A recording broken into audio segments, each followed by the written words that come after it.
One type of random number generator experiment that's been conducted many, many times, hundreds of times, over the past 4 decades or so, since around the 1960s, has been a random generator that only produces sequences of random bits, zeros and ones, like flipping coins. And you would simply ask somebody to press a button, it would produce 200 bits. And you would ask them to say, well, try to make it produce more 1 bits than 0 bits. And when you take the entire body of literature, all of the hundreds of experiments that have been done, you can ask a single question. Did it matter that people were trying to push it towards ones or push it towards zeros? And the overall answer is yes, it does matter. That somehow intention is correlated with the operation, with the output of these random number generators, such that if you wish for more ones, somehow the generators produce more ones. So when they talk about in quantum physics being a completely arbitrary and random process, what they're not accounting for is the extraordinary effect of human thought, of human intention. When the O.J. Simpson trial was going on, lots of people are watching television because of the courtroom drama that was unfolding. And Radin intuited that there must be a lot of intention going on at the time when the courtroom drama is strong. So he hired a bunch of psychologists who kept track of the courtroom drama. At the same time, Radin was studying the behavior of random number generators. But then Radin found that whenever the intentions were strong in the courtroom, that's when the deviation of these random number generators from randomness becomes very high. This leads naturally to wonder, are people affecting the world of reality that they see? You betcha they are. Every single one of us affects the reality that we see, even if we try to hide from that and play victim. We all are doing it. Just tell me where you are. Okay, good. But hurry, will you please, because these models are giving me a headache. 10 minutes.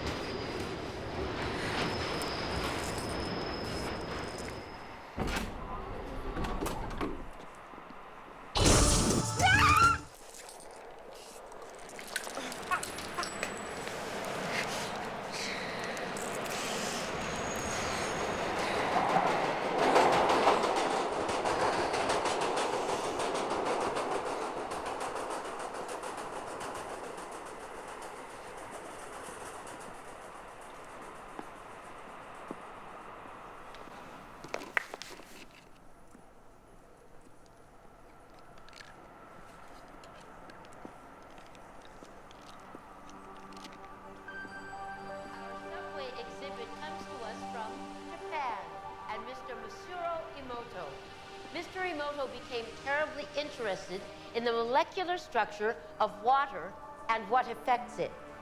Now, water is the most receptive of the 4 elements. Mr. Emoto thought perhaps it would respond to non-physical events. So he set up a series of studies, applied mental stimuli, and photographed it with a microscope. For one sample of water, we drop about 0.5 cc's onto each 50 petri dishes. Then we take those 50 petri dishes and freeze them in a freezer at minus 25 degrees Celsius for about 3 hours. We take those frozen samples into a refrigerator that is set at minus 5 degrees Celsius, where a microscope with a camera is set up. There we take photographs of each of the 50 water drops individually. We first take photographs of water that we did not put any information in. Then we take the water with information and do the same procedure just described. We take those before and after photographs and compare the differences.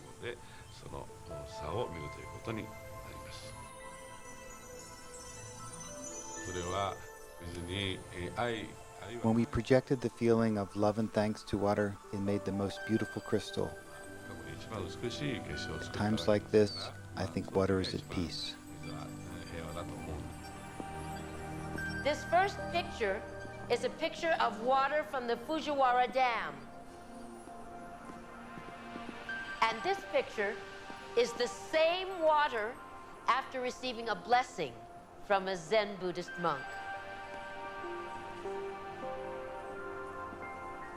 Now, in this next series of pictures, Mr. Emoto printed out words, taped them to bottles of distilled water, and left them out overnight. This first photograph is a picture of the pure distilled water, just the essence of itself. These subsequent photographs, as you can see, are each different. This is the chi of love. And we move along here to thank you. And you can see where he taped that to this bottle here. But if you read Japanese, you already knew that. Now, Mr. Emoto speaks of the thought or intent being the driving force in all of this. The science of how that actually affects the molecules is unknown, except to the water molecules, of course. And it's really fascinating when you keep in mind that 90% of our bodies are water.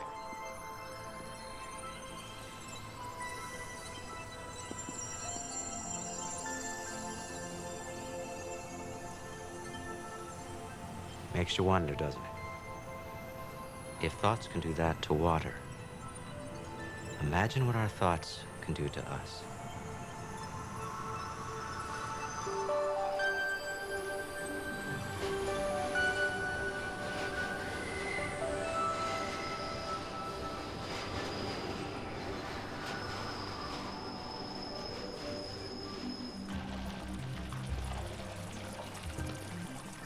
One of the most interesting experiments with random event generators occurred when it was really out of time.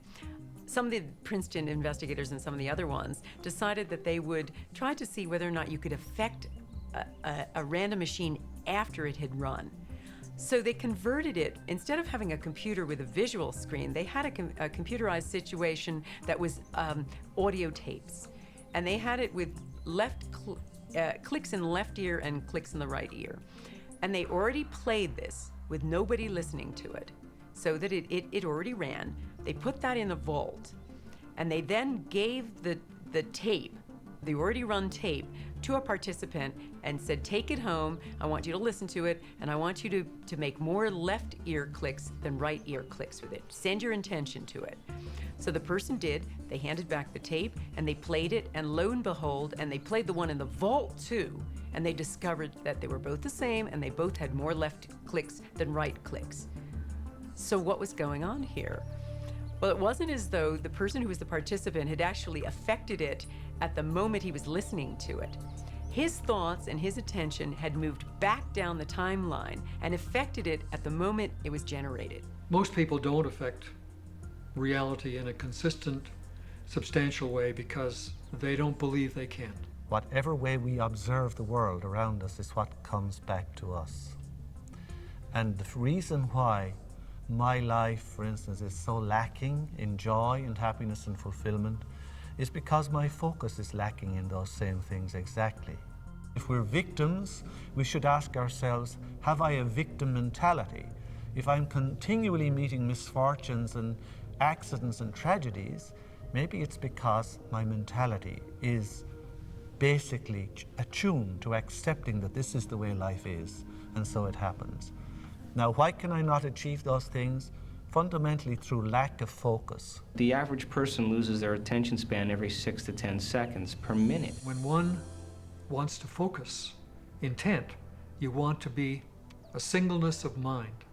That's why some of the old occult teachings teach people to focus on a flame, a match flame, in fact, so that you learn to bring your attention into a very sharp channel so that the energy density becomes greater. The mind is structured in layers, just like the universe is structured in layers, from superficial to profound. And if we use the mind at a very superficial level of ordinary thought, we have very limited power. We can barely move a speck of dust across a tabletop without using our hands. So weak can consciousness be. But at the deepest level of consciousness, consciousness creates universes. But we always wonder then, don't we? When we wish for all of those to be able to heal with the touch and to raise the dead and to manifest a loaf of bread in our hand. And we always wonder why we can't do that, but we can never ask a question that we don't already know the answer to. And the answer is because we don't believe we could do it, and it interferes with our agenda of our own personal addictions that define us. We have never had enough time to care for anyone else other than our own emotional addictive needs.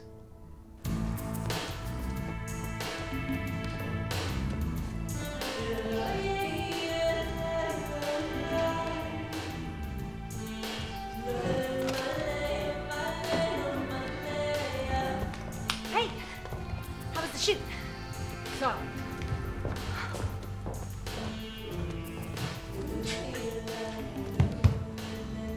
Your boss called. He's worried about you.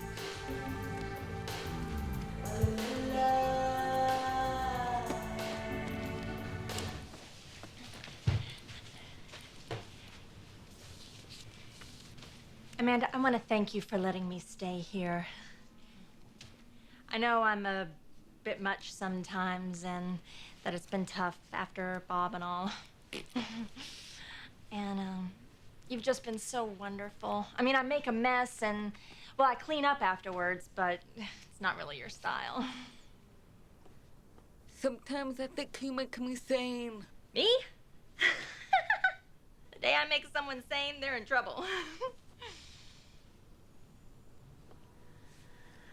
Anyway, I made you something as a thank you gift.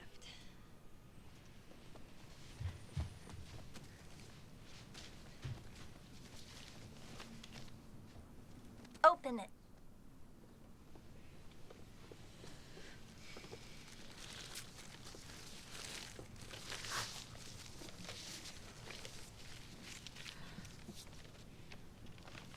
I went through your pictures and picked my favorite ones. And it took me forever because there's so many good ones.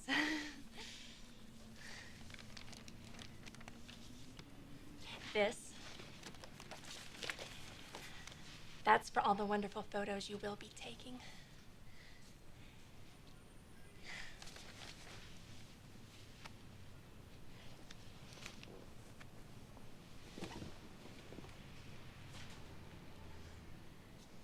Oh. I've had a strange day. Thank you.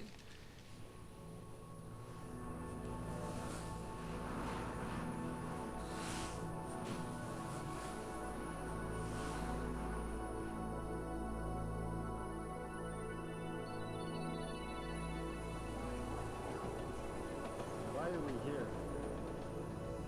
If thoughts can do that to water, imagine what our thoughts can do to us. What thoughts are made of? Is there a substance of thought?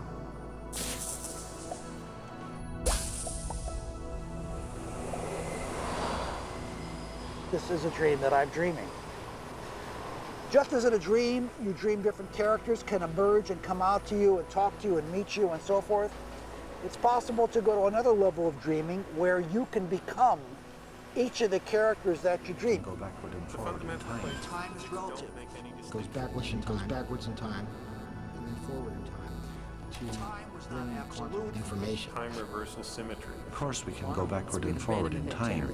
Occurred Are when it was all realities in the quantum field existing simultaneously? The actual event of experience. There literally are different worlds in which we live. There's the macroscopic world that we see.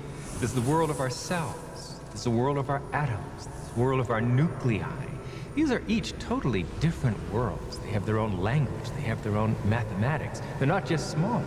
Each is totally different, but they're complementary. Because I am my atoms, but I am also my cells. I'm also my macroscopic physiology. It's all true. They're just different levels of truth. The deepest level of truth uncovered by science and by philosophy is the fundamental truth of unity. At that deepest subnuclear level of our reality, You and I are literally one. This gradually led into some notions that there was an invisible connection between everything. Physicists give this a name. They call it entanglement. As Einstein put it, he didn't believe that quantum mechanics could be true because it required that there be spooky action at a distance. That was his term. And what he meant is that when we have our ordinary sense of the way that the fabric of reality is, it seems like these two places are absolutely in space, they're separate, and never the twain shall meet. But in fact, it's not true. At some deeper level that we can't see with our eyes very clearly, two places in space are the same. They are co-located, coexisting. So if we imagine that common sense, the way common sense literally meaning that your senses tell you about the world, if that's the way the world is actually constructed, then things like psychic and mystical experience don't make any sense at all. Because the whole point about psychic and mystical experience that makes them strange is the sense that there's some kind of connection between what's going on inside your head and things elsewhere in space and in time. So what this view of quantum mechanics provides is a way of framing what these strange experiences are like. And it reframes it from somehow magically information is getting inside my head from signals or forces or something into a different view, which is that in a sense your head, yes, is here, but it's also spread out through space and time. And so when I'm able to get a telepathic impression from somebody at a distance, it's not because I somehow jumped out there and got it, but because at some deep level, my head and the other person's head are co-located. We become entitled all the time when we communicate telepathically. Those experiences are so striking. I literally can read your thoughts if I become entangled with you. And such things happen. There are distant viewing experiments. There are even experiments now that you are seeing light flashes and your brain potential picks up the signature of those light flashes, what is called evoke potential, that can be measured in an EEG machine connected to your brain. And I am sitting over there, no light flashes, I cannot see you, and still my brain potentials, because I am correlated with you in terms of intention, I intend to be directly communicative with your experiences. That intention gives me the capability of simultaneously having the similar brain potential in my brain. It was first done by Jacobo Greenberg at the University of Mexico and now repeated by Peter Fenwick in London. The day should be the sunrise. It should be the beginning of great thought. I wake up in the morning and I consciously create my day the way I want it to happen. Now sometimes, because my mind is examining all the things that I need to get done, it takes me a little bit to settle down and get to the point of where I'm actually intentionally creating my day. But here's the thing, when I create my day, and out of nowhere, little things happen that are so unexplainable, I know that they are the process or the result of my creation. And the more I do that, the more I build a neural net in my brain that I accept that that's possible. It gives me the power and the incentive to do it the next day. And we all create our own realities. And we do that because we are the observer. We are each the own observer of our own reality. And each of our individual consciousnesses creates our own individual reality in the most amazing way. My son, Evan, the physicist, says, you know, it's an additive thing. I mean, if I'm holding one reality and someone else is holding another reality, I mean, it's the Super Bowl this afternoon. And the reality that the Eagles are holding is a different reality than what the Patriots are holding. And only one of those realities are going to be the real reality. So there's some additive, and there are interference patterns. Well, I think if we keep quantum physics and the understanding very simple for the layperson, that our observation has a direct effect on our world. I think if we keep it very simple, then people can get about the business of beginning to practice the skill of observation. See, the subatomic world responds to our observation, but the average person loses their attention span every 6 to 10 seconds per minute. So that doesn't leave a lot of room for our attention span. So how can the very large respond to someone who doesn't have the ability to even focus and concentrate? Maybe we're just poor observers. Maybe we haven't mastered the skill of observation, and maybe it is a skill. And maybe we're so addicted to the external world and so addicted to the stimulus and response to the external world that the brain is beginning to work out of response instead of out of creation. If we're given the proper knowledge and the proper understanding and given the proper instruction, we should begin to see measurable feedback in our life.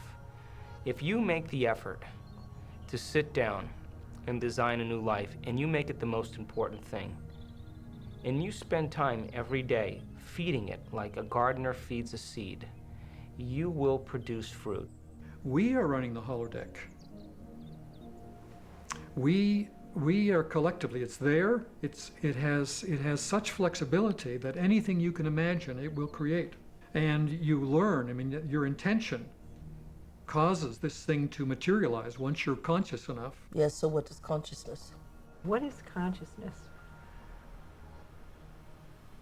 Well, consciousness is a very difficult thing to define. What is consciousness? Where does it come from? People have been trying to explain consciousness and try to figure out what exactly it is, what it means for us as human beings, why we even have it. On a simple way of defining it is it has to do with awareness, and in particular it has to do with awareness of the self. That's at least how we as human beings have self-consciousness, so that when we look in a mirror we recognize that it's ourselves that we're looking at and not some other person or some other animal. And do you think science will understand that better than having to handle a hot potato called consciousness that has so much cultish religion, backwater voodoo attached to it?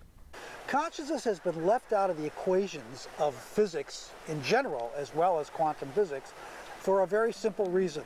It's easier to do things that way.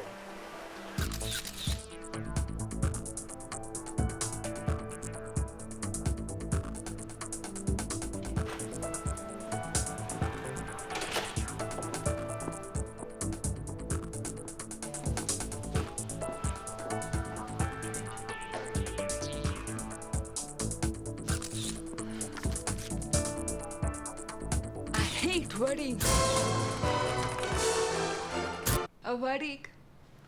Come on, blink. This is a good assignment, if you'd see it that way. What to see? I do. They did. Oh, God, Amanda. I mean, you live in your past. I mean, everything with you is about what happened. You hate churches, you hate weddings, you hate guys. Consciousness, we have great trouble defining it. To me, consciousness is a byproduct of spirit entering dense matter. But we have a long, long way to grow before we get to the stage where it is meaningful for us to ask the question, will we know God? Most people think of God as that great figure in the sky with the white beard who's scrutinizing the human race from above. They see us here on earth as in some form of neutral testing ground, where we're placed by God for a period, and God watches from above, registering the scores on his laptop as to whether we perform according to his designs or whether we're offending him, as it's put. An absolutely outrageous idea. How could we offend God, the type of God that people believe in? How could it matter so much to him? How could it, above all, matter that he would find it so serious a situation that he could condemn us to an eternity of suffering? These are bizarre ideas, but obviously they have a great hold on the fears and the limitations and the insecurities of people, which is why religion can play so effectively, whether deliberately or otherwise, on those insecurities. People fall into line very readily when they're threatened by these cosmic sentences of everlasting punishment. How in the Ten Commandments could we have possibly created a mind that could transcend space and time. No, we're too busy keeping our emotions in check to ever dream of infinite possibilities. And maybe that is the ultimate conspiracy. Even though a given person may have long ago thrown off the trappings of religion, they still live in the religious mold, and they don't even know it. But their whole conception of how reality works is all something that has been molded by religion. So until you get that out of your system, you can't ever make go of an evolutionary perspective. One of the problems with organized religions is that there is this sense of separateness, that it's only good to be a Protestant, or that people who are Catholics are the only people who know the way. And I think now our current understanding of quantum physics is this understanding of complete unity, and so that we have to derive our spirituality from a sense of unity. This is the basic journey of spirituality. When we ask the question, why am I feeling separate all the time? Speaking of God always conjures up the idea of the old guy with the white beard in the cloud, judging, observing, punishing, rewarding, or giving commands. Once you're on that track, you're totally off the path of spiritual evolution and development.